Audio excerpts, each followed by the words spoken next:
Yo, how's it going everybody? My name's Artorigold, and today we have a hero balance preview for the new season which drops on August 10th. There are a couple of balance, buff, and nerf changes going on here. Not the exact numbers, but we can kind of speculate on it. I just wanted to talk about those changes. There are a couple of other things in here that are kind of neat. However, the hero stuff is really what I'm focused on because I really just care about the PvP stuff, because as you guys know, I like to play ranked a ton. While the PvE stuff and the new game mode is kind of cool, I'm just interested in all of the future changes because I want to know what's going to be good for next season. I want to know who should I play, and I'm going to hope to follow up this video with the actual patch notes as soon as they come out. So let's go ahead and dive into all of the buffs and nerfs. So the first thing that we have here is Cassidy. Basically, they're nerfing the range on the magnetic grenade, which I think is fine. I never really threw the magnetic grenade with the intent of hitting somebody far out in the distance, right? It was always mainly for people in front of me and pretty close. So sure, if this is getting nerfed, I'm totally okay with it. And it also seems that we will be getting a health buff to kind of compensate for this, which I'm really looking forward to. I kind of miss having that 225 health. Cassidy is a lot riskier to play compared to Soldier 76. You can't heal yourself, you don't have as much movement speed. So yeah, this is fantastic. And then we have a change here that we're not really sure if it's good or bad. It just says some changes to his damage fall off. This could be a nerf, this could be a buff. I'm going to go ahead and assume this is a nerf, however, because we are getting the health buff, so they're probably going to make it so he does less damage further away, which is fine. I think Cassidy is better on King of the Hill anyways. You already have other hit scan options for bigger maps such as Soldier and Dash and Widow and so on. So yeah, either way, I think Cassidy is going to be the pick for King of the Hill, especially now that his health is back, because I was having a really tough time playing this hero because dive is so good. There are so many people who can play Genji, Tracer, Sombra, Winston, Diva even, and they just dive you on Cassidy and there is nothing you can do. However, you have characters like Soldier 76 who can just press E or run away, right? Like they have options. Cassidy doesn't have that. So now you have a little bit more survivability, so that's pretty nice. Next up, we have a Torbjorn change. Basically, the turret change, they're saying, that's great. We're glad that the turret got nerfed, and I'm kind of okay with it as well. I'm not a huge fan of builders or turrets. I think that Torbjorn was pretty good early on in Overwatch 2, but he's kind of fallen off quite a bit. So it looks like they feel the same way. They are going to increase the damage potential of his primary fire. They're not talking about the right click. They don't say anything about that. They are only saying you will have a faster rate of fire on your left click, which sounds pretty good to me. I'm okay with that. That is kind of where the mechanic stuff comes in on Torbjorn anyways. So if you're landing headshots on the left click with Torbjorn, you're a really good Torbjorn.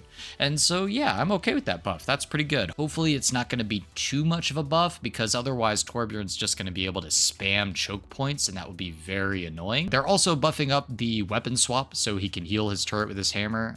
Who cares? Honestly, I don't really care.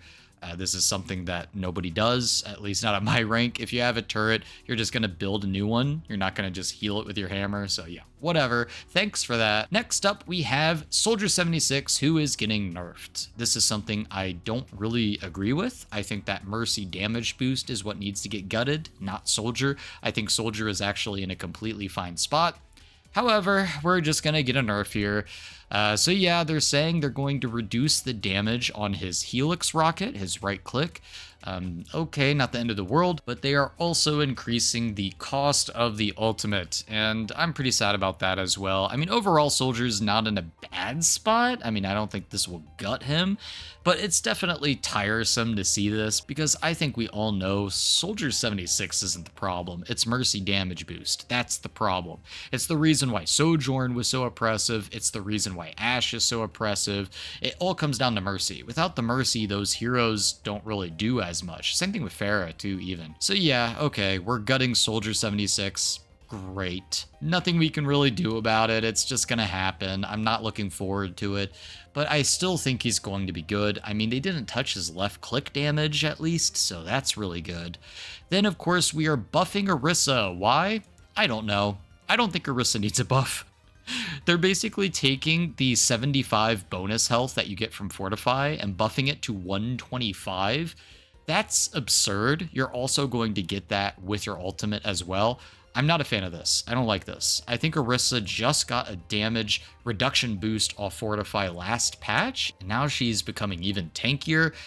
She doesn't need this. I think Orisa's in a fine spot. People are even playing her in the Overwatch League on certain maps, so yeah, I think Orisa's gonna be a really good tank. Probably one of the better tanks now, to be honest. It just depends on what map you're on. Then we are looking at something that I've been looking forward to for a while, which is buffs to Lifeweaver. This hero is a throw pick hero. I mean, this hero is awful. This hero is beyond terrible. So the fact that they are buffing Lifeweaver, I'm all for it. We got to do something, right? Because I just feel like he's a heal bot character. He heals, and that's about it. Like, sure, his grip ability could be good, but it just feels like a throw ability. It doesn't really feel like it ever helps. Most of the time, it just kind of ends because you don't know what the other player's thinking. Like, it just feels like it's counterproductive. You can't mind read people. So life grip might work better at lower ranks, or maybe it's just a throw move. I mean, you never know. So we are looking at some really nice changes here. One is his ultimate. His ultimate sucks. I mean, you just press anti-nade on anybody in the ult radius, and yeah, it's like, okay, the ult does nothing now. You also have the fact that EMP from Sombra just completely gets rid of it too. So it just sucks, right? Like, it's not even that good, and it already just has so many counters. So what they're doing is part of the Tree of Life's healing is going to be converted into overhealth, which is what Brig has, right? And then it's going to give you a maximum of 100 health per player. This is really solid. I think this is going to make it a lot better. You're going to have way more survivability. So now you can actually survive burst damage, and if you do take damage, you'll live long enough to see the next pulse of the Tree of Life. Unless you get antied. I mean, Anna still counters it, and Sombra EMP still counters it, but I mean, it's a lot better now. And then, of course, they have this other neat little change here to help his survivability, which he probably does need. I mean, his hitbox is like the easiest to hit out of all the heroes, besides like Zenyatta maybe.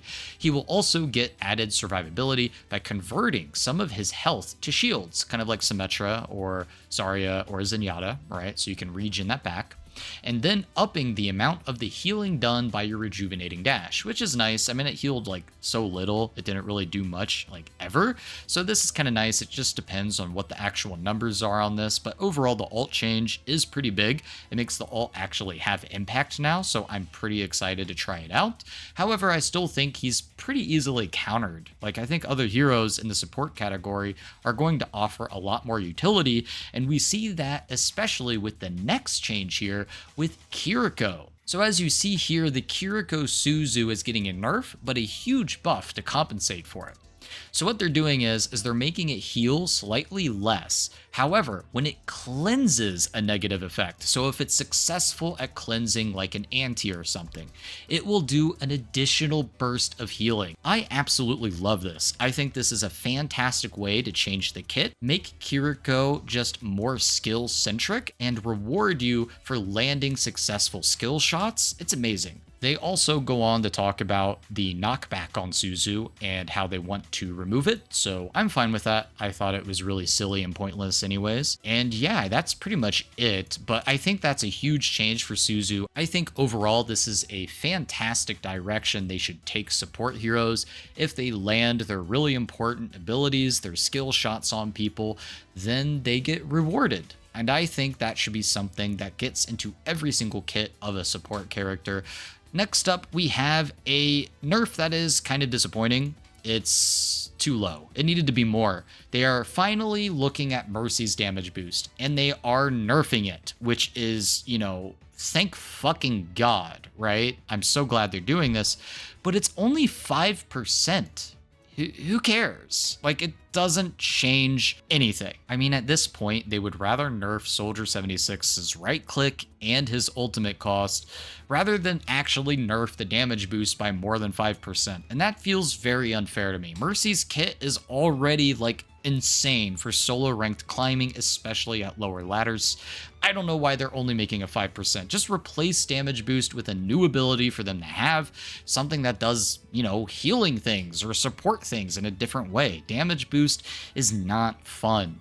We're all tired of it. We don't like it. It's been in the game for way too long. I don't even like Resurrect, but you know, whatever. It's in the game. It's in the game. I just hope that they nerf it even more because this is very tiresome. I mean, it's one of those things where they know it's an issue, but they really don't want to make Mercy mains mad because there are way too many Mercy mains in this game. And then of course they say stuff like Sombra has a few small changes also coming in Season 7, but we don't know. She'll debut her larger rework complete with a new ability as well. That sounds really cool, but we're not getting that on August 10th. That'll be the next season after that. I am looking forward to that. I do think Sombra could use a bit of a rework. She is a very annoying hero. They have to somehow make Sombra feel less oppressive and less annoying, but at the same time, if they nerf her too much, then Ball and Doomfist are going to be so oppressive in the game, it's going to be very unfun to play against. So yeah, either way, I am a fan of some of these changes. I'm really happy about the Cassidy health buff. I'm really happy about the Kiriko Suzu change. I'm also pretty happy and excited for the Lifeweaver change. I think he might actually be a really good hero now. But other than that, we'll have to see. Anyways, guys, thank you so much for watching, and I will see you next time. Peace.